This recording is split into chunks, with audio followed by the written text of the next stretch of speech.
啲掌聲佢哋好唔好啊 ？Leo 同埋 Fanny， 聽完佢嘅見證唔容易，但係同樣咧，我都好想咧邀請咧我哋不嬲都係好好聚會嘅弟兄姊妹，從九龍嚟嘅，從天水圍嚟嘅，從錦繡嚟，可唔可以全部同我站立啊？係好好嘅，快啲站立下！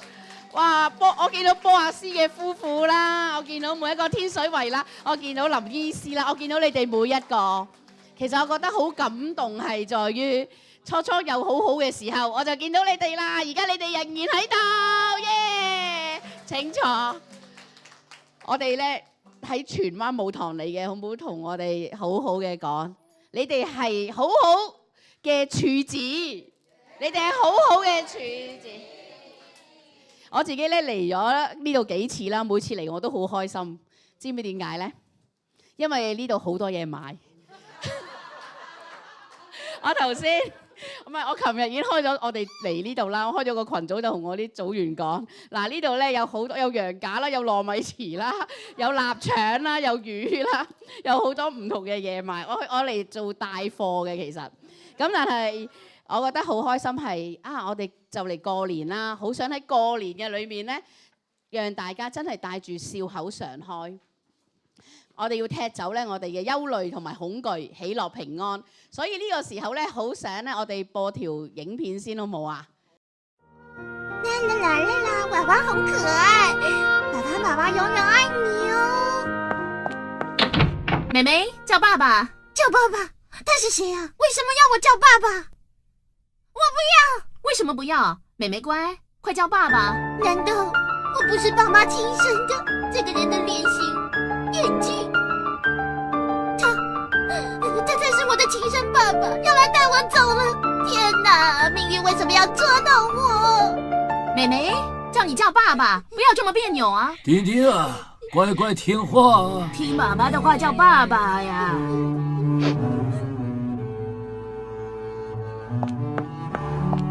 謝謝爺爺奶奶的照顧，謝謝媽媽多年的養育之恩。爸爸！你這小孩瘋了嗎？我是要你叫爸爸出來，修馬桶的工人來了。我哋咧每一次喺舞堂咧都會播呢條影片，係咪好好笑？但係好好笑嘅裏面咧，其實都係我哋日常生活嘅裏面都會發生嘅嘢嚟嘅。但係可能唔係咁誇張啦，但係都有一定嘅影子喺當中。我知道咧上個禮拜你哋就聽咗一筆勾銷啦，係咪？係靠住主耶穌嘅替代，讓我哋生命一切嘅重擔同埋罪疚咧，完全嘅離開我哋生命，咁讓我哋嘅生命變得輕散。但係咧到今日啦，我哋話笑口常開喎。我哋咧面對大環境嘅艱難啦、不景氣啦，之前有雲福苑嘅大火啦，好多嘢咧都讓到咧喺成個社會、成個生命嘅裏面都好似充滿逆境同埋艱難。我哋點樣能夠喺我哋嘅艱難裏面能夠笑口常開呢？就好似頭先 Leo 所講見到個前妻喺自己嘅面前咁樣就跳樓離開咗我點樣能夠再重新去到神嘅裏面呢？而恐懼同埋憂慮亦樣樣咁樣去纏繞住我哋，所以咧我而家就好想咧，我哋兩個一組，我想你哋去分享下，你會對乜嘢嘢會覺得係害怕嘅？第一就係你有咩會覺得會讓你害怕啦，第二就係有啲乜嘢嘢係讓你憂慮嘅，好唔好？大家彼此分享下。訪問下阿昌啦，話你個樣好似冇有怕咁喎，你有冇嘢怕㗎？你真係冇有怕？哇！又有啲人就係冇有怕嘅。我自己怕咩咧？我怕肥啊！好憂慮啊！真係讓我由我細到大咧，我常常都會努力買一本書，就係減肥嘅書。但係好真係嘅，每個人都有自己嘅憂慮嘅。咁好，我哋咧進入課堂啦，太開心啦！我嚟咗呢度。好啦，我哋咧活喺呢個兩個世界嘅裏面。一個就係物質界啦，一個靈界啦。其實你會發現咧，就算係李恩牧師常常嚟，都會不停咁樣重複又重複。點解我哋要咁重複咧？就係因為好重要。因為呢個重要在於唔係我今日聽完你又講物質界，你又講靈界，而係當你可能你去到你嘅工作嘅場所，或者你正同人鬧緊交嘅時候，你突然間讓你可以知道呢一個救命鎖匙係原來有物質界同埋靈界。點解咁重要？因為咧聖經馬太福音16章19節講，我哋咧讀俾你哋聽。我要把天國的鑰匙給你，凡你在地上所捆綁的，在天上也要捆綁；凡你在地上所釋放的，在天上也要釋放。因為喺經文馬太福音裏面去講呢，我要把天國嘅鑰匙俾你哋，就係凡喺地上所捆綁，喺天上都要被捆綁；喺地上你哋釋放嘅，喺天上也要釋放。所以呢個係代表咧，我哋有一個見到嘅物質界，天上係我哋見唔到嘅靈界啦。原來當喺物質界祈禱嘅時候，就能夠影響靈界。而話俾我哋聽係咩？禱告非常之重要。如果你話我係一個基督徒，但係我都唔祈禱嘅，我會返小組，我會返崇拜，但係原來我哋唔能夠同神有個好好嘅 connect，其實都冇用。所以當我哋信咗耶穌之後，你就得着呢一份禱告嘅權柄，而天國嘅鑰匙就會屬於你。就好似頭先 Esther 傳道同埋 Michael 傳道所講我記得我初嚟嘅時候，我哋喺基路伯嗰邊真係我哋嘅柱子喺度。咁但係到今日，我聽到係咩？15個家庭信耶穌喎。其實大家會覺得長洲好多人啦，好多遊客。點解我哋咁難去傳福音？我哋亦咁難讓到我哋嘅教會好多人嚟參加呢？其實原因好簡單，長洲嘅地土係好需要讓神嘅話語同埋透過每一個人，每一個信耶穌嘅人入到長洲去交換呢個屬靈嘅氣氛。所以其實大家好重要㗎，因為你哋每一個禮拜咁樣入嚟，其實你哋已經係用你哋嘅行動去證明我哋要去喺神嘅國，要喺長洲嘅裏面顯明出嚟。所以物質界同靈界係非常重要。我哋看似原來喺啱啱開始我見到大家，到今日我見到大家，唔係代表淨係得咁少人，而係我見到一樣嘢係大家嘅屬靈生命越來越強壯，甚至乎就係因為有你哋嘅根基喺度，到今日你哋去探訪，你哋去做年宵，你哋去傳福音嘅時候，人哋就願意聽啊。所以禱告非常之重要，就好似一個貨櫃車嘅司機喺度揸緊車，佢係司機，所以佢可以揸住架車。但係如果我企咗喺路中間，你同我停，佢唔會停。但係如果我係一個警察，我着住警察嘅服裝，我叫佢停，佢就會停。而正就好似喺靈界嘅裏面，我哋將耶穌接咗喺心裏面，我哋就有一個屬神嘅權柄，我哋就係君尊嘅祭司。當你認知你係君尊嘅祭司嘅時候，你去禱告，你去求神去祝福嘅時候，神咧必然咧會去垂聽我哋嘅禱告。但係又好真實嘅，魔鬼咧當然會找機會嚟挑釁啦，同埋攻擊我哋。我哋好唔好一齊咧讀彼前5章8節？務要謹守警醒，因為你們的仇敵魔鬼如同哮叫的獅子，遍地遊行，尋找可吞吃的人。喺聖經嘅裏面話俾我哋聽，魔鬼咧如同哮叫嘅獅子，尋找可吞吃嘅人，即係代表只要你有少少嘅唔 aware 到你係屬神嘅人，你就會被仇敵去攻擊。只要少少就得㗎啦，就能夠去攻擊你。大家知唔知道活在喺恐懼同埋憂慮中就係可吞吃嘅人？當我哋嘅人生、我哋嘅生命常常喺憂慮、喺恐懼中，魔鬼仇敵就能夠食咗我哋㗎啦。因為憂慮就係魔鬼最中意嘅香水，而憂慮係一般人常常都會發生嘅事情。所以魔鬼最中意聞我哋嘅氣息係咩呢？就係我哋嘅憂慮、我哋嘅恐懼、我哋嘅小信、我哋嘅懷疑。當佢聞到嘅時候，佢就會找機會讓你更加嘅沮喪、更加嘅失望、更加嘅慌張，甚至乎你不信。去放入我哋嘅潛意識嘅裏面，讓我哋做錯決定，甚至乎自毀。如果你唔係認識真理呢，就好容易墮入魔鬼撒旦嘅網絡。就好似頭先 Leo 講我讀聖經，阿 Fanny 話雖然佢初信，但係點解佢願意將佢前妻嘅產業嘅資財交翻出嚟？因為佢有讀聖經，神嘅話語就能夠進入我哋心中，就成為我哋生命嘅力量。今日我哋去講笑口常開，踢走憂慮恐懼，讓我哋透過聖經嘅真理幫助我哋更進一步認識屬靈嘅運作，破除仇敵嘅謊言。所以咧，我哋嚟到第一點，懼怕莫逃避，憂慮幫倒忙。但係我哋真係要捉住就係我哋懼怕。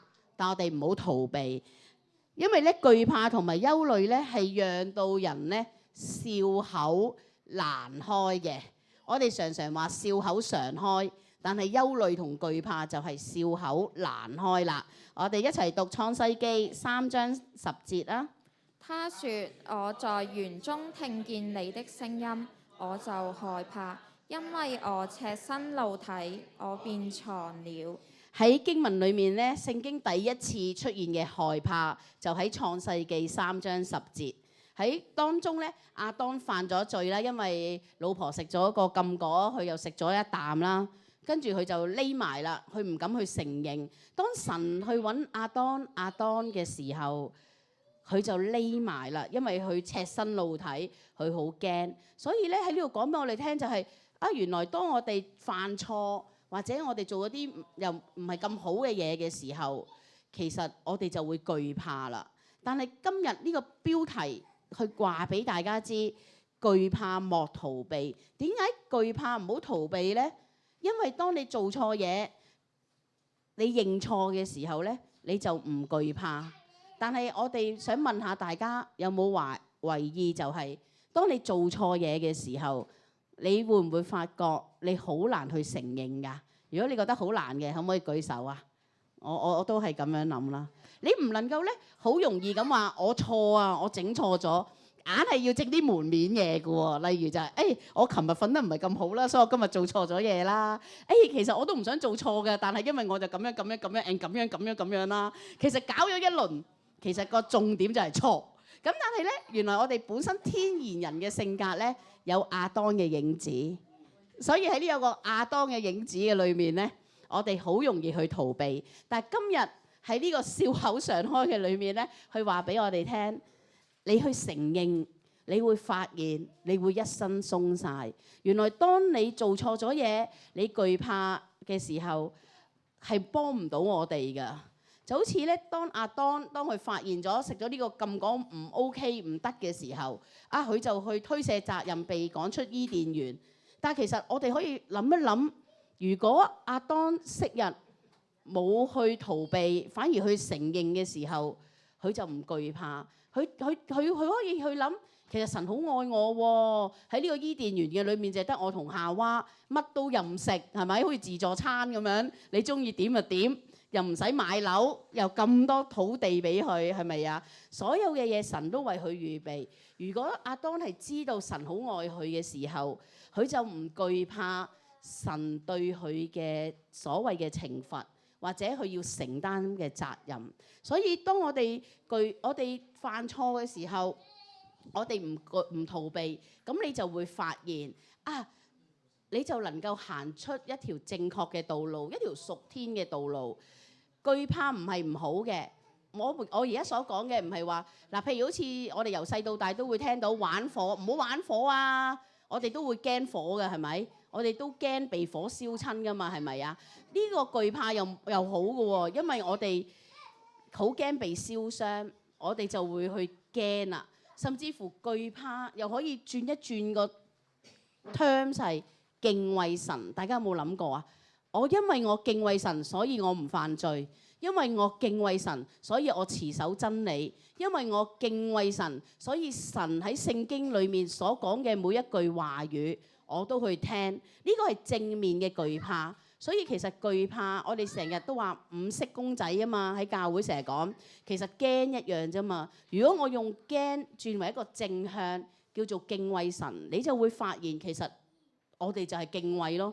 我敬畏，所以我唔去犯法咯。我記得咧，我細個嘅時候，我飽珠同我哋講嘅，你哋做任何嘢都可以，但係咧，如果你哋做錯咗嘢，係你哋自己去坐監㗎。所以我哋三子弟咧，好細個就諗，我哋嗰時小學，我爸已經咁同我哋講，我哋三個就喺度討論啦。其實我哋做咩要坐監？點解阿爸會同我哋講呢啲嘢？但係咧，呢句説話咧，雖然係嚇我哋，但係真係都阻嚇到我哋嘅喎。因為你都知道，即係我嘅年代係野孩子嚟㗎嘛。阿爸阿媽要返工，你其實由朝到晚都係你自己咁樣幾個細路喺條街或者喺屋企惡搞㗎嘛。咁其實可能都會嘅喎。咁我哋就會去諗，我咧要小心啦，我哋要警醒啦，我哋唔好咧做啲唔好嘅嘢。咁但係去正面去諗神嘅時候，原來我敬畏神，我就唔去做一啲唔好嘅嘢，而唔係一啲嘅規條，亦唔係一啲嘅壓迫你去做嘅嘢。如果我哋逃避面對嘅時候咧，你會發覺咧，恐懼係冇辦法完成所有嘅工作。譬如我驚返工啊，我驚我返到公司咧同人嘅關係唔好，咁我就選擇躺平啦，做都唔做。大家有冇諗過啊？我恐懼，我覺得咧你實唔中意我㗎啦，所以咧我一見到你我就黑臉。有陣時我哋都會去咁樣嘅喎。原來恐懼嘅結果咧係唔符合自己嘅期望，又唔懂得尋求幫助，而讓到我哋咧陷入喺混亂、焦慮同埋失眠嘅裏面。因為過大嘅恐懼同埋憂慮咧，甚至乎會思想聯想有自殺嘅念頭。因為你恐懼，所以你會想死。因為你懼怕，你睇唔到出路。但係今日我哋有耶穌就不再一樣。原來懼怕唔處理好咧，就變成憂慮。所以我哋一齊讀路加福音12章25節。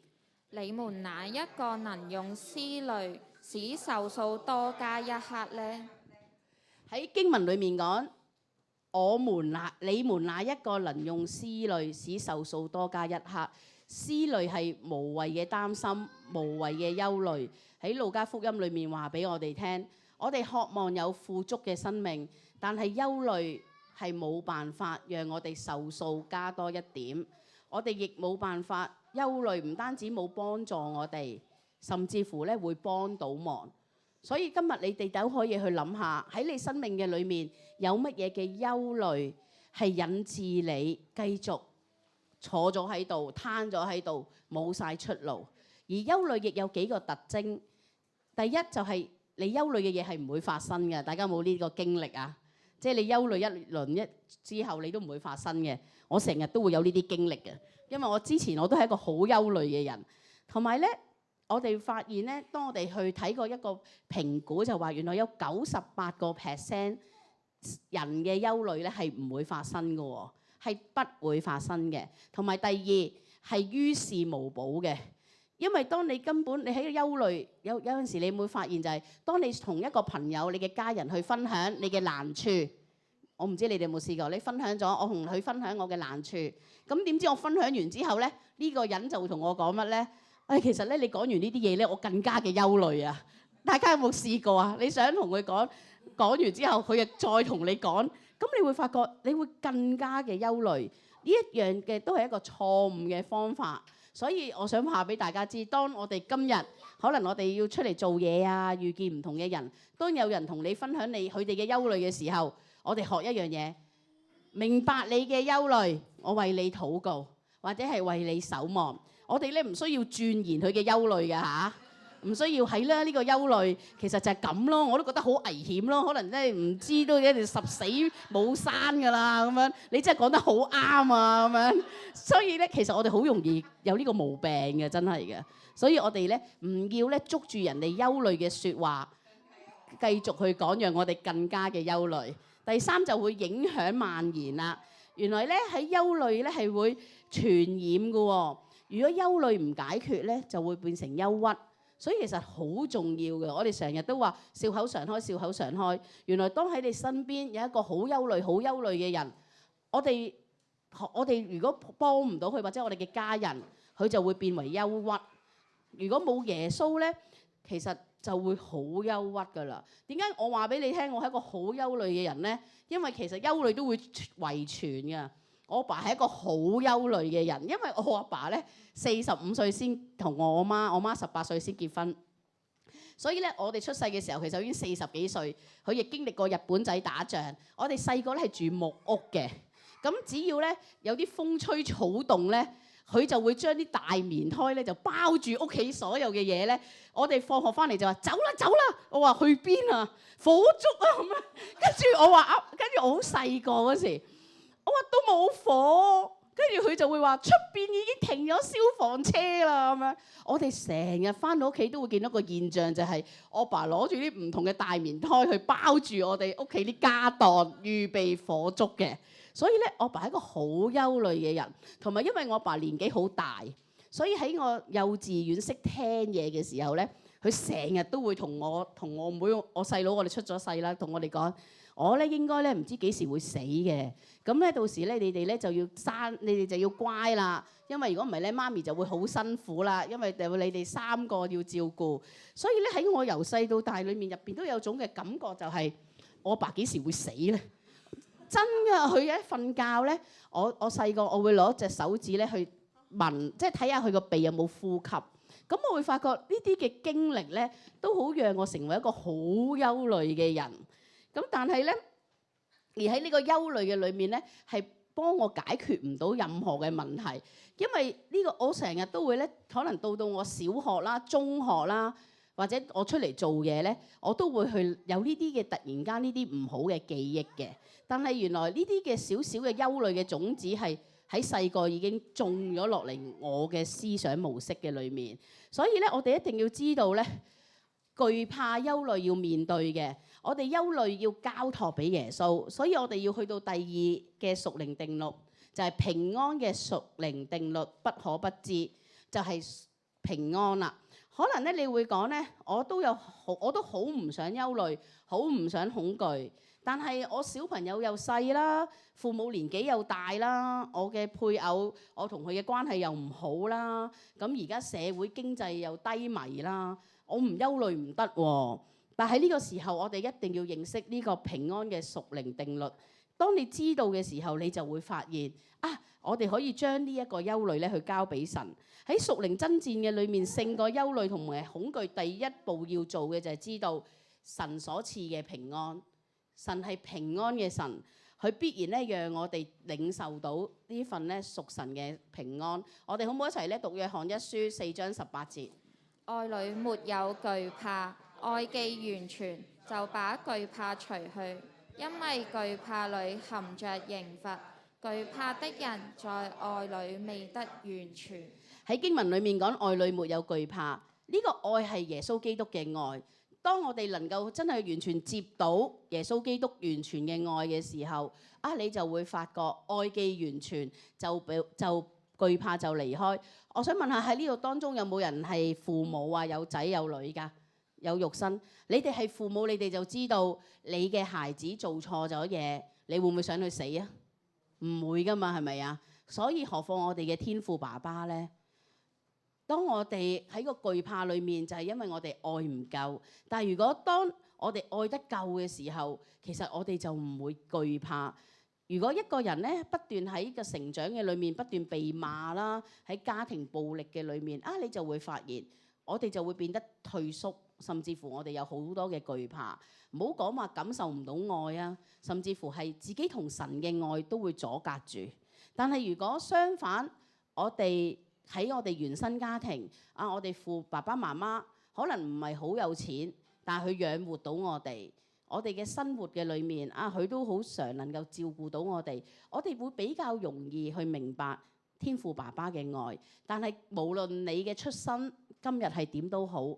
呢個已經唔重要，重要係今日呢節嘅經文，就係愛裏沒有懼怕，愛既完全，就把懼怕除去，因為懼怕裏含着刑罰，懼怕的人在愛裏未得完全。所以我今日都好想用呢個經文咧去鼓勵大家，無論我哋嘅原生家庭如何，我哋有爸爸媽媽也好，我哋冇也好，或者我哋經歷過好多嘅艱難也好，但係當我哋話耶穌已經喺我哋心中，呢個經文就能夠喺我哋每一個人生命嘅裏面發揮完全嘅作用。所以我哋係唔需要驚嘅。同你隔離嗰個人講，我哋係唔需要驚嘅。跟住講耶穌愛你啊！因為唯有你真係知道耶穌係真係好愛你嘅時候，佢就係一個愛，佢就係無條件嘅愛，你就能夠勝過呢個憂慮。而第二啦，神賜真平安，我哋一齊讀啊！我留下平安給你們，我將我的平安賜給你們，我所賜的不像世人所賜的，你們心裏不要憂愁，也不要膽怯。呢個經文我自己都好中意嘅，除咗愛之外就係平安，即係我留下平安給你們。耶穌基督釘喺十字架嘅裏面，耶穌喺十字架當中，佢斷氣嗰一刻，佢將聖靈俾咗我哋每一個。而呢個被聖靈俾咗我哋嘅時候，同樣呢個平安都俾我哋。當我哋面對我哋人生嘅裏面任何一個艱難，任何一個恐慌，當你知道有耶穌嘅平安，你會發現所有嘢就變得有把握，因為我哋知道我留下係耶穌留下平安給我們，耶穌將佢嘅平安俾我哋，而佢俾我哋嘅平安唔係世人所賜，所以喺世界所裏，喺未信主嘅人好中意年初幾啊，要去黃嘟嘟啊，年初幾啊？唔記得咗啦，真係好抱歉。即係你明唔明啊？我哋咩要求咩第一支嗰啲，即係插入去嗰啲咧？即係我哋成日都會話啊，我哋要去揾呢個捉住，我哋做呢啲嘢嚟做咩？我哋好想要呢個平安，但係耶穌嘅平安唔使我哋神咁早咁樣去搶，而係人人都有份，只要你去相信佢。所以世界所求嘅平安係受外在嘅環境影響。我哋可能會覺得啊，我哋有冇錢啦？我哋投資好唔好啦？我哋嘅身份地位高唔高啦？我哋會咁樣讓到咧，我哋唔能夠平安嘅。我記得咧，我哋上2個禮拜啊，有一次嘅教會活動啦，同唔同嘅人一齊參加嘅。咁有個破冰遊戲係俾錢問下大家有咩值得感恩。咁我就去問一個弟兄啦，你有咩值得感恩啦？咁我覺得佢未上呢個笑口常開。佢就同我講：我今日好感恩啊，因為今日股市升咗600幾點啊！跟住我都唔識回應佢啦，但係我就識佢老婆。咁點知過咗2日之後咧，我就同佢老婆講：喂，你翻去同你老公講啦，今日股市跌咗611啊！即係其實我想講咩咧？即係佢同我講股市升咗800幾點啊！我唔記得咗幾多點啦。咁呢個就係佢好開心嘅嘢。當然我冇話投資唔好啦嚇，呢啲嘢好中性嘅。但係不過我去諗一個位讓我諗嘅就係嚇，你到現在為止，你仍然都讓你嘅股市升，影響你嘅開心指數。咁我就有啲諗法。咁我未到批評論斷嘅，但係當我知道股市跌咗611.2嘅時候，我就好開心啦。因為我就即刻話俾佢老婆知，喂，你可唔可以幫我問下你老公今日係咪好唔開心？即係我都好衰嘅，但係我真係知道係真嘅。即係唯有屬神嘅平安咧，先讓我哋有唔令我哋動搖噶嘛。喺羅馬書有講，我哋生命裡面有不能震動嘅角噶嘛，係咪啊？無論好事，無論壞事，只要我相信咧，有神喺中間嘅時候，冇任何嘢咧讓我哋好驚慌嘅。好啦，跟住另外咧，好重要嘅呢一點就係因有贈良言，好唔好一齊讀箴言12章25節？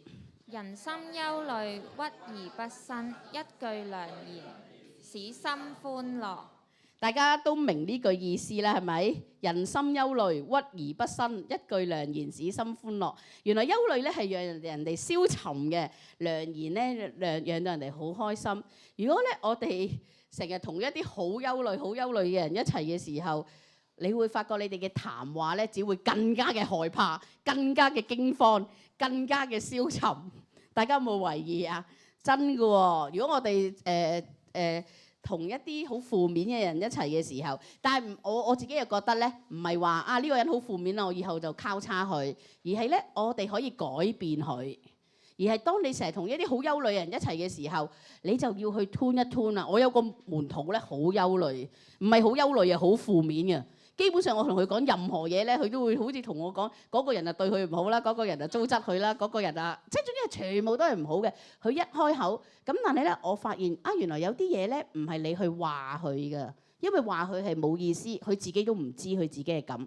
但係唯有係咩咧？啊，我發覺我而家咧，佢每次同我講嗰個人啦，非常唔好嘅，對我就好差。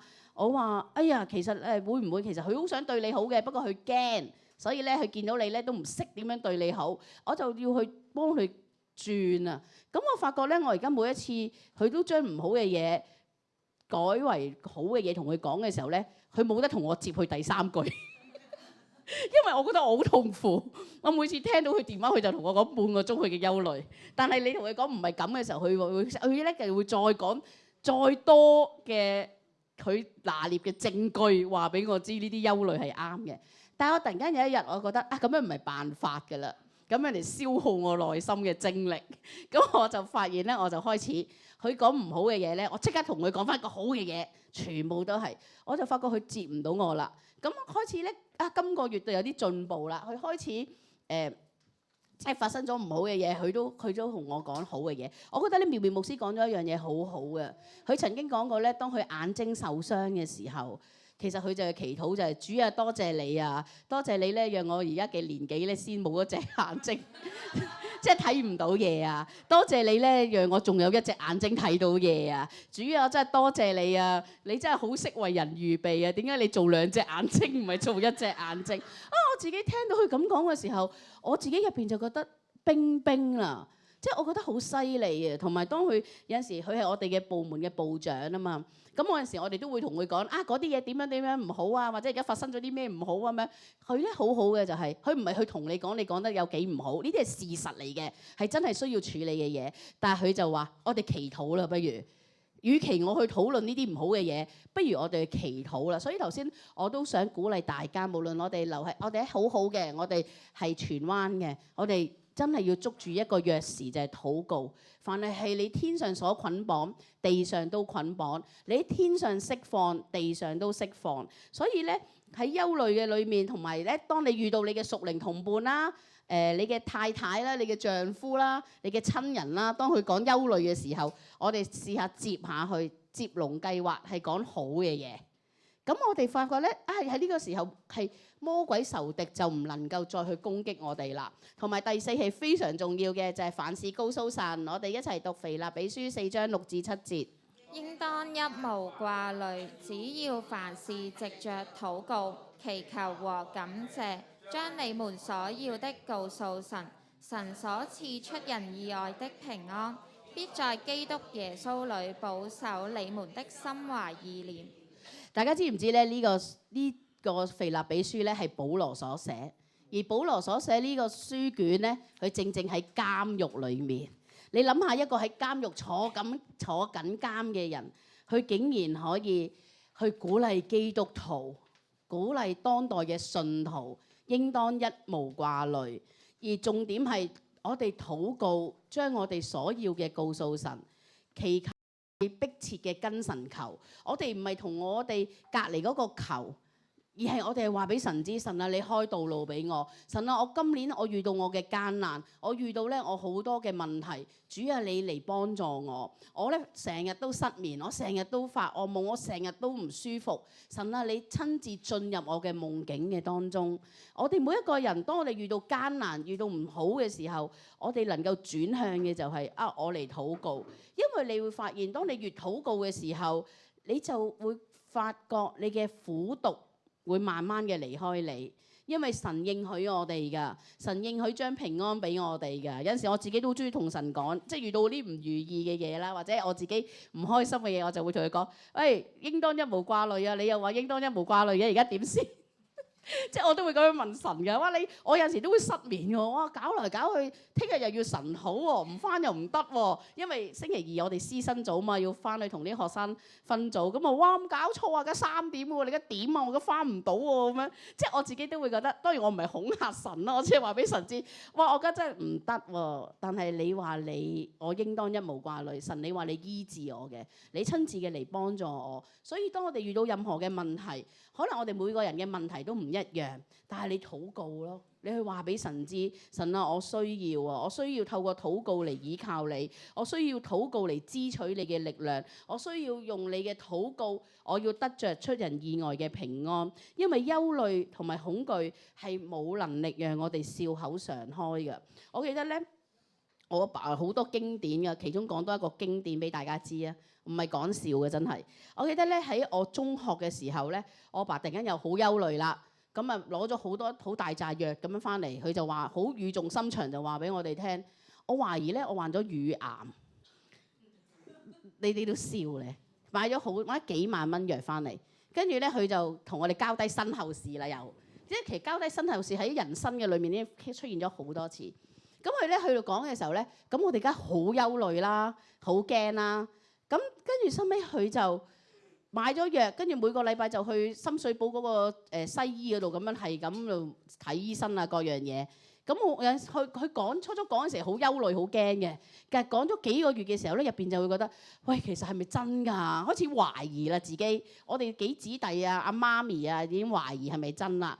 咁但係有一次咧，突然間咧，我哋大家一家5口喺屋企食緊飯咧，電視就報咧就拉咗呢個西醫喎。就講咧，佢專咧話啲病人咧患乳癌，去買佢啲藥喎。跟住咧係好經典嘅嗰個新聞，係好多年前我哋10幾歲嘅時候。咁跟住我爸望住嗰啲藥，跟住佢就變得好開心。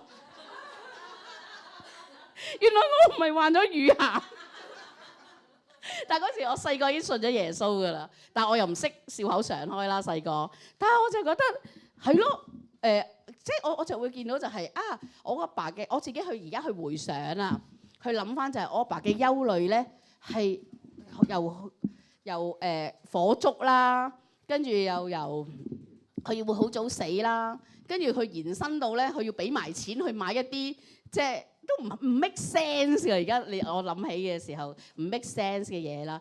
原來憂慮會去不斷去摧毀我哋，但係當然好感恩啦。到真係有一次咧，我阿爸80歲嘅，有一次喺屋企，其實唔好嘅事嚟嘅。我哋工人姐姐去湊我個女放學，咁佢中風啊。咁佢中風嘅時候咧，因為佢經歷過日本仔打仗，所以佢已經同我講啦：阿梅，你唔好同我傳福音啊嚇！我係信自己嘅啫，我經歷過日本仔打仗嘅，呢個世界冇人係靠得住，唯有自己。所以咧，我即係佢話你可以喺個教會服侍，但係你唔好同我講呢啲嘢。咁但係有一次佢中風嘅時候咧，佢又起唔翻身。咁佢有種感覺就係佢覺得，佢今次嘅中風可能都要即係唔喺度啊。咁佢就突然間就諗起我成日講耶穌嘛，即係佢覺得，跟住佢就話，佢就祈禱啦。我覺得佢自己同神講嘢就係，好啊！如果你真係耶穌嘅，係我個女講嘅耶穌，你救我去報警嘅，我就相信你啦。咁佢真係咧喺中風嘅裏面咧爬到去打電話報警，所以到咧醫院打電話俾我哋話阿爸入咗醫院，我去醫院即刻去揾佢啦。我阿爸就同我講：阿梅，我而家信耶穌啊，耶穌救咗我。所以咧由嗰陣時開始，佢就冇啲憂慮小劇場啦。所以我今日只係講其中嘅少少俾你哋聽啫。我有好多憂慮嘅故事嘅，從我阿爸身上。咁而呢個憂慮嘅故事同樣都好影響我嘅。PowerPoint 我打下我個女幅相出嚟，BB 嗰啲相出嚟咧，就係咧我個女出世嘅時候啦。我係好憂慮噶嘛，因為呢個憂慮係我已經被遺傳咗嘅憂慮，係咪？咁我個女細個係咪？佢初出世冇幾耐咧，就要去嗰啲醫院啊，咪醫嗰啲叫咩啊？健康院，咁咪檢查身體嗰啲啦。咁個姑娘同埋個護士就好語重心長同我講啦：你個女嘅耳嘅聽覺咧應該有啲問題。所以咧，佢應該咧係聾嘅。咁我就好憂慮啦，抱住佢。咁我就喺度諗啦。嗰時我已經嗰時我未翻611㗎。咁嗰陣時我就喺度諗啦，死啦！我個女聾嘅，咁我應該點咧？咁我去完呢個健康院之後咧，我就去咗嗰啲我唔知你哋知唔知嗰啲小朋友啲拎嗰啲嘢嘅，未俾佢哋玩嘅。咁我就買咗2個翻屋企，咁我就將個女擺咗喺梳化度，我就叫我妹、叫我爸、叫我嘅工人企喺度啦。咁我咧就係咁喺度揈拎啊，佢真係冇反應喎。咁跟住我就同我啲屋企人講，佢係聾㗎啦。咁我就去諗啦，跟住我就咧去啱啱出世啫嘛。咁跟住咧，而嗰個健康院又叫我哋要去屯門醫院嗰啲咩聽覺嘅地方要去專科啦。咁唔係聾點會要去嗰度啊？係咪先？咁我真係好憂慮啦。我憂慮到咧，我就去上網揾啦，嗰啲聾啞學校啦，跟住又要去揾，如果佢聾咗，佢將來要點？我諗咗好多嘢。基本上佢由佢嘅撩邦0歲。我已經幫佢諗到佢30歲要點啦。下一張啦，唔該。跟住你可想而知呢個憂慮係會遺傳嘅，呢個係611嚟嘅啦。咁我咧去 K3，我哋嚟咗611。咁其實當我喺度好憂慮嘅時候咧，我真係祈禱啦。咁我覺得神好好。其實當我再去咗屯門醫院嘅時候，個屯門個專科就話：咦，佢唔係聾㗎喎，其實係有2嚿好大嚿嘅耳屎塞住咗喺嘅耳仔度。所以咧喺屯門醫院咧掹翻出嚟，佢就聽到嘢啦。咁所以其實我想講，我嘅憂慮就係我會由0歲到30歲啦。跟住咧到佢成長嘅裏面咧，當然我都會好似我爸咁好憂慮啦。可以繼續放佢啲相。咁啊，我由細到大咧都唔俾佢出街嘅，即係唔俾佢落街落去啦。咁佢咧即係我哋就唔俾佢出街。呢個就係 Esther 啦。咁咧由細到大，我又唔俾佢出街啦，跟住咧又唔俾佢去朋友屋企玩啦，因為我自己都想講嘅就係我都好似 Leo 咁樣啦，我細個亦俾人哋欺騙過、呃過啦、受傷過啦，所以咧好多嘅潛意識咧都讓我好憂慮嘅。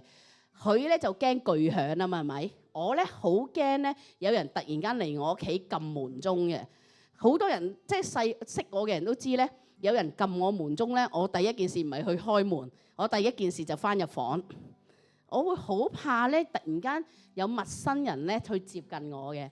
咁所以我對於我個女咧，我都係咧24小時及住佢。我記得我做童工嘅時候，有一次有一個嘅男童工啦，就帶咗佢去食雪糕。佢細個嘅時候，咁我去到我服侍完翻埋去 office 見唔到佢。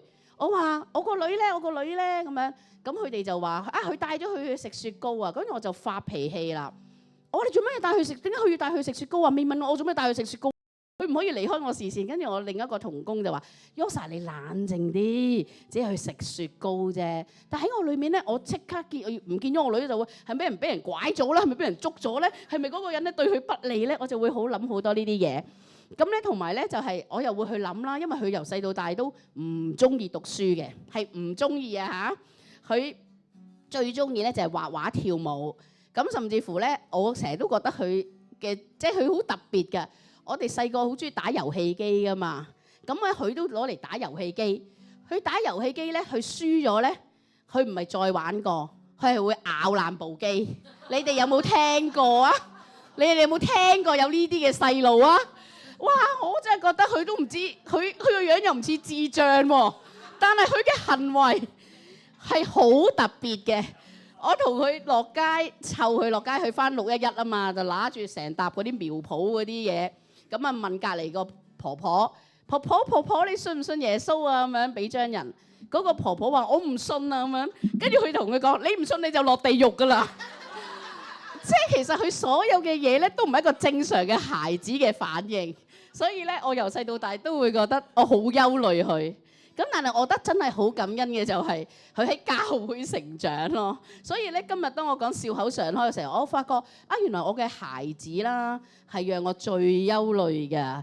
咁但係咧，我成日覺得佢乜都唔識，但係好感恩就係喺教會裏面啦。呢個施恩座嗰時學跳芭蕾舞啦，到而家佢可以喺教會跳舞啦。甚至乎佢喺出邊去教芭蕾舞啦，教啲幼稚園嘅孩子，甚至乎就係頭先你會見到佢同 Esther， 我哋有啲拍咗孝順一啲嘅即係一啲嘅活動啊嘛。咁其實就係當佢喺教會裏面成長，咁佢又肯跟我翻嚟教會啊，去包花，佢又幫人哋婚禮喺度包花。咁我自己會覺得我以前憂慮係錯嘅。雖然我知道佢唔係聾之後，我係咪停止咗我嘅憂慮？係唔係嘅？我會繼續憂慮佢嘅。但係我發覺我嚟咗611，我生命即係真係聽過笑口常開啦，甚至乎佢都喺教會嘅時候。